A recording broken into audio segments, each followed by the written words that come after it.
La revue de presse sur GS Communication.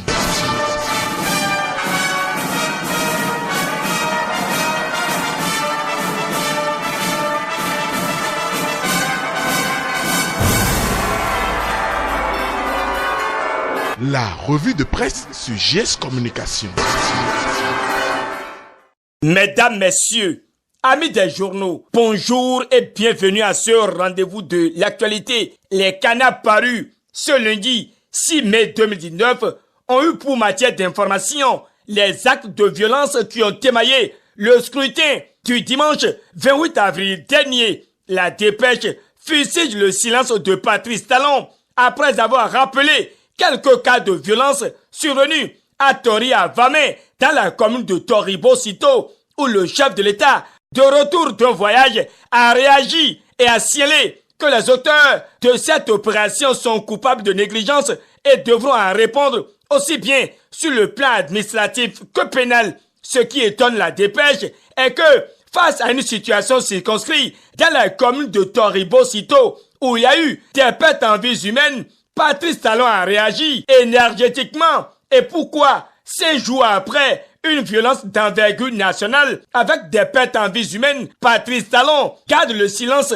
L'auteur de l'article s'interroge sur le temps que prendra encore le chef de l'État avant de faire face à son peuple inquiet et attentif. Déjà que le Bénin a perdu, selon Point Média, son statut de havre de paix pendant la crise politique et insécurité sous la rupture. Le confrère relate que c'est une autre manière d'avoir révélé le pays. L'autre chose qui préoccupe Point Média, c'est la tuerie des 1er et 2 mai 2019, avalanche de désapprobation, écrit le quotidien en manchette, avant de signaler que l'Organisation des Nations Unies active pour situer les responsabilités. Cependant, l'Afrique en marche évoque qu'après le drame de Kageou, l'Union sociale libérale annonce une enquête conjointe après les morts afin de situer les responsabilités suite au tir sur des citoyens sans armes. De toute façon, le parti compatit à la douleur des proches des gens lâchement assassinés. L'Audace Info reprend la même information et notifie que Javon exprime sa compassion aux martyrs et aurait voulu que les identités des militaires auteurs du carnage meurtrier soient dévoilées. Toujours parlant de la situation post-électorale au Bénin, quotidien Le Meilleur étale que la conférence épiscopale s'indigne contre les actes de violence et prône la médiation. Mais l'opposition réclame la levée du dispositif policier suite aux actes de violence survenus les 1er et 2 mai à Kageou, où le pays émergent confie que l'opposition dénombre déjà 9 morts et plusieurs blessés graves. À l'origine, le Soleil Bénin Info découvre Boni Aï dans un jeu trouble en point d'incitation au soulèvement populaire, d'actes de vandalisme et de violence. L'ancien président semble avoir pris toutes ces dispositions, martèle le Soleil Bénin Info. Matin Libre reste également au Bénin et voudrait savoir si Boni Aï est en résidence surveillée. Sans répondre, le Béninois libéré étale que les rois mettent en garde ce dernier face aux actes de violence, pendant que Talon déroule son plan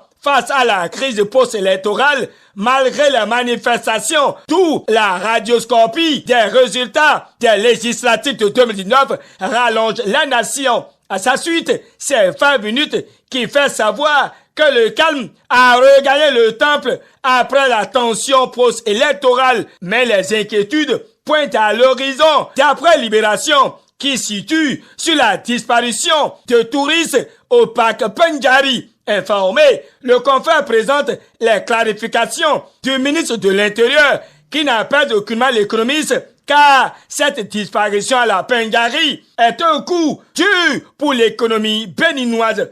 Martèle le confrère. Terminons ce premier numéro de la semaine avec l'actualité qui informe l'opinion que le jeûne devant déboucher sur le Ramadan démarre ce jour. Fin de cette revue de presse. Réalisation et présentation Kutembe Soou. GS Communication souhaite aux musulmans de passer un bon moment de jeûne et de prière. À demain pour un autre rendez-vous d'actualité.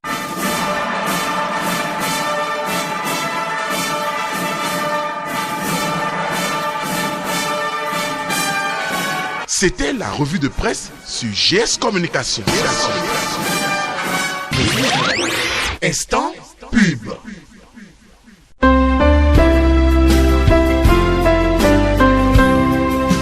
Avez-vous jamais séjourné sur une île?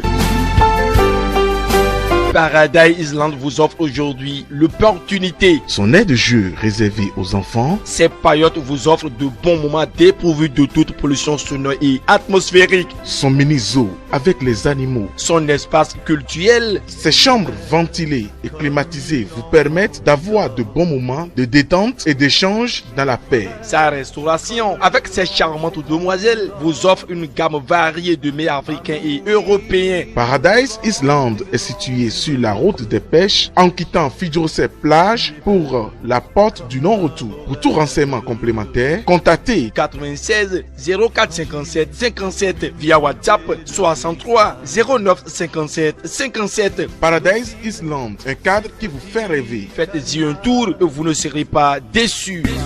Mes mains qui caressent